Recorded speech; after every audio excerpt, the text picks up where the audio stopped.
দর্শক, এই মুহূর্তে যে অ্যাম্বুলেন্সটি আমরা এখানে দেখতে পাচ্ছি, এই অ্যাম্বুলেন্সটি কোনো সাধারণ অ্যাম্বুলেন্স নয়। এটি বাংলাদেশের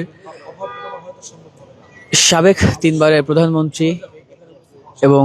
বাংলাদেশ জাতীয়তাবাদী দল বিএনপির চেয়ারপারসন বেগম খালেদা জিয়াকে বহনকারী যে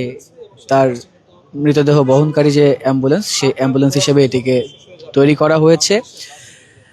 আমরা দেখছি যে এই মুহূর্তে বেগম জিয়াকে বহনকারী যে অ্যাম্বুলেন্সটি, সেই অ্যাম্বুলেন্সটি এই মুহূর্তে রাষ্ট্রীয় প্রোটোকল অর্থাৎ বাংলাদেশ সেনাবাহিনী, বিজিবি, পুলিশ বাহিনী সহ র্যাব এবং এর পাশাপাশি যে সকল গোয়েন্দা সংস্থা রয়েছে তারা এই মুহূর্তে এবারকার আশেপাশে অবস্থান করছেন এবং এই মুহূর্তে এই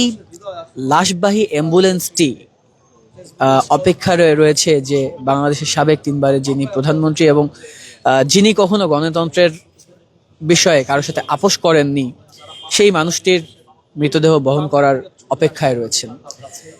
আমরা দেখছি বাংলাদেশ সেনাবাহিনীর যে রাষ্ট্রীয় প্রোটোকল, সেই প্রোটোকল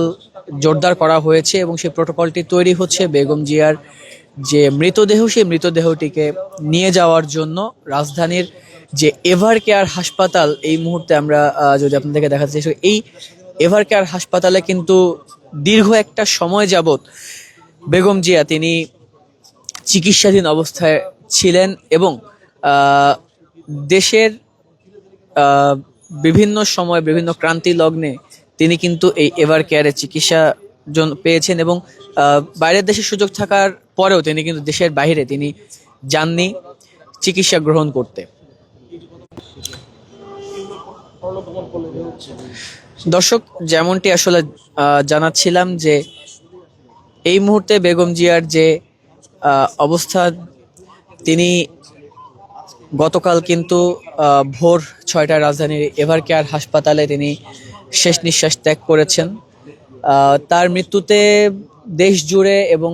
দেশের সকল রাজনৈতিক অঙ্গন সহ সর্বস্তরের জনগণের ভেতর নেমে এসেছে শোকের ছায়া। এই শোকের ছায়া আসলে দেশের মানুষ কিভাবে নিচ্ছে বা যে বিষয়টি, এবং প্রত্যেকটা স্তরের বিভিন্ন জায়গা থেকে আমরা দেখেছি যে বেগম জিয়াকে সর্বশেষ শ্রদ্ধা জানাতে কিন্তু দেশের বাইরে থেকে অর্থাৎ বহির্বিশ্বের যে সকল সর্বোচ্চ পর্যায়ের নেতৃবৃন্দ তারাও কিন্তু বেগম জিয়াকে শ্রদ্ধা জানাতে আসছেন। দর্শক, আমরা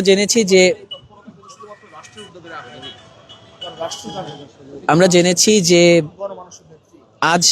ভারতের যিনি পররাষ্ট্রমন্ত্রী এবং পাকিস্তানের পররাষ্ট্রমন্ত্রী, তারা দুজন কিন্তু বেগম জিয়াকে শেষবারের মতো শ্রদ্ধা নিবেদন করতে বাংলাদেশে এসে পৌঁছেছেন কিছুক্ষণ আগে। এবং এর পাশাপাশি আমরা যদি আপনাদেরকে একটু জানিয়ে রাখি যে আজ ঠিক জোহরের নামাজের পর মানিক মিয়া এভিনিউতে যে দক্ষিণ প্লাজা, সেখানে কিন্তু বেগম জিয়ার যে জানাজা সেটি অনুষ্ঠিত হবে এবং বেগম জিয়ার এই জানাজা পরবর্তী সময়ে তাকে